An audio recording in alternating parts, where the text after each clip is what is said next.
Oi, bom dia, tudo bem? Hoje nós vamos falar sobre Esté. Como eu falei pra vocês, né, a gente tá fazendo um estudo sobre as mulheres da Bíblia, e hoje o livro que a gente vai continuar seguindo vai ser Esté. O primeiro capítulo, que foi o que a gente leu hoje, fala sobre o banquete do rei Assuero, e que a rainha Vashti toma uma decisão de recusar um pedido do rei. Esse capítulo, pra mim, me lembra um pouco do que a gente estudou na semana passada, em Ruth, em que pra Deus não há casualidade. Ele me chamou a atenção em duas partes, né? Tem um versículo 8 aqui que diz assim: bebiam sem restrições, como estava prescrito, pois o rei havia ordenado a todos os oficiais da sua casa que fizessem segundo a vontade de cada um. E esse versículo me chamou a atenção porque ele mostra aqui que o rei disse assim: faz a tua vontade. Eu tô dando um banquete, convidei várias pessoas e eu tô deixando que você escolha se você quer ficar muito embriagado, se você quer beber pouco, o que você quer fazer. E isso me fez pensar sobre como é a nossa vida. E como Deus nos dá o livre-arbítrio, mas Ele nunca diz pra gente, faz necessariamente segundo a tua vontade. Porque esse capítulo aqui mostra que viver segundo a vontade de Assuero não foi uma decisão acertada. Viver segundo o próprio desejo carnal dele, de acordo com o próprio desejo mundano dele, não trouxe benefícios positivos para ele. Ele deu um banquete, quis se expor, quis ter, mostrar, né, poder, quis mostrar tudo que ele tinha de melhor. E a rainha era conhecida como uma mulher muito bonita. Então ele tomou uma decisão que nesse capítulo ficou pra mim, que deu pra se perceber que qualquer que fosse a decisão que Vashti tivesse tomado, a de obedecer ou a de não obedecer, como ela tomou, teria algum tipo de consequência pra ela, tá? Porque em muitos capítulos da Bíblia, em muitas versões da Bíblia, se deixa claro que o Assuero, ele fez um pedido pra ela de vir somente com a coroa. E aí eu fui dar uma pesquisada, né? Se realmente ele havia pedido pra ela vir somente com a coroa e sem mais nada. E aí há duas explicações lógicas, né? Uma de que ela deveria vir realmente sem nenhuma vestimenta, e uma outra que ela deveria vir sem um véu específico que os persas usavam, né, as mulheres usavam, e que isso também seria considerado um desrespeito. Das duas formas, na minha opinião, Vashti, obedecendo ou desobedecendo a Assuero, ela teria alguma consequência.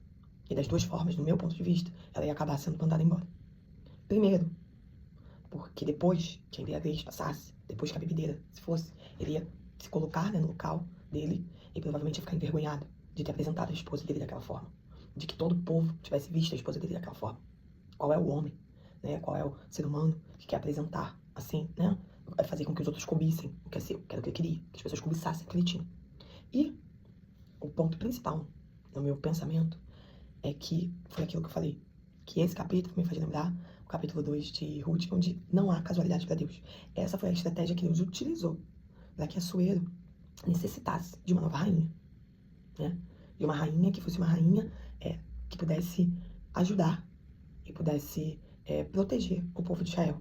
Mais pra frente, conforme a gente for lendo, eu vou compartilhar mais sobre Esther com vocês. Mas hoje esse capítulo, ele me mostra que eu não devo viver sobre as minhas próprias vontades. Ele me mostra que as minhas próprias vontades nem sempre são as melhores. Nem sempre o que eu desejo, tá? Aqui você pode colocar Assuero, talvez. Vamos fazer uma representação, você pode colocar Assuero como Deus e você como Vashti. Muitas vezes Deus te chama à presença dele e você se recusa a ir. Muitas vezes Deus tem te chamado para fazer coisas e você tem dito não para Deus. E isso tem te afastado da presença. Só que diferente de Assuero, que mandou Vashti embora e que, né, por mais que sofreu depois, até pensou em chamar novamente ela, ele realmente perdeu aquela esposa. Deus não. Deus, ele continua no mesmo lugar, te esperando. Deus, ele fica ali, tá? Te esperando. Ele não muda. Se você não quiser falar com Deus, Deus não vai falar com você, porque essa é uma decisão sua. É a sua própria vontade, é a sua própria escolha.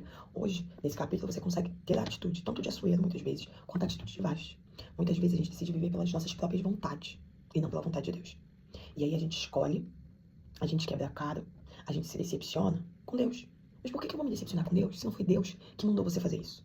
Por que você está decepcionado com Deus se não foi Ele que falou pra você que isso era seu? Foi você que colocou na sua cabeça. Foi você que supostamente entendeu que Deus tinha falado isso. Deus não tinha falado nada. Deus estava mandando você esperar. E você está entendendo um assunto totalmente diferente do que Deus disse pra você. E aí você se decepciona, você fica chateado. E quando Deus fala com você, quando Deus chama você na presença dele, você simplesmente se recusa a ir. E você diz, eu não vou. E você realmente não vai. E aí você pensa assim, mas então agora Deus me expulsou, porque eu não consigo mais sentir a presença.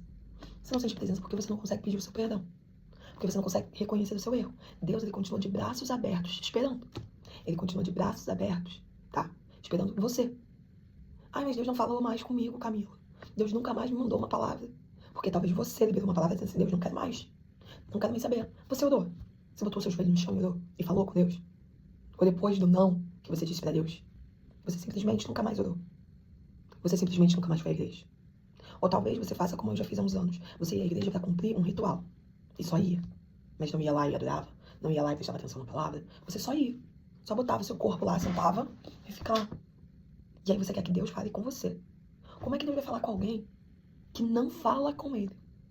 Deus, ele não tem a intenção de ter um monólogo com ninguém. Ele tem a intenção de ter uma conversa. Deus tem a intenção de ter intimidade.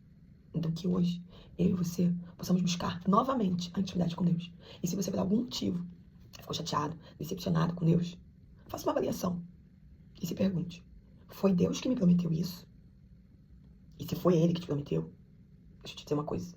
Você pode até estar decepcionada, você pode até estar achando que está demorando, pode estar até achando que não vai acontecer. Mas no tempo certo, irá acontecer. É um fato. Quando você descansar no Senhor, vai acontecer. Agora, na sua avaliação, você deduziu que foi Deus que disse? Se foi só uma dedução, meu conselho para você hoje é, ore. Aí, assistindo esse vídeo, como você tá? Fale com Deus. Fale pra Ele. Senhor, eu errei. Eu achei que o Senhor tinha dito, mas hoje, olhando, o Senhor não falou. Era a minha vontade, era o meu desejo que aquilo acontecesse. E aí eu deduzi que o Senhor tinha dito pra mim. Senhor, me perdoa. Senhor, eu quero ter intimidade novamente com o Senhor. Eu quero ouvir a sua voz. E aí hoje, Ele vai falar com você. De alguma forma, você vai sentir a presença novamente de Deus. Tá? Então fica em paz, fica tranquilo, tenha um dia abençoado, debaixo da graça de Deus. E eu profetizo sobre a tua e sobre a minha vida, que a nossa intimidade nesses 30 dias vão crescer. E que nós vamos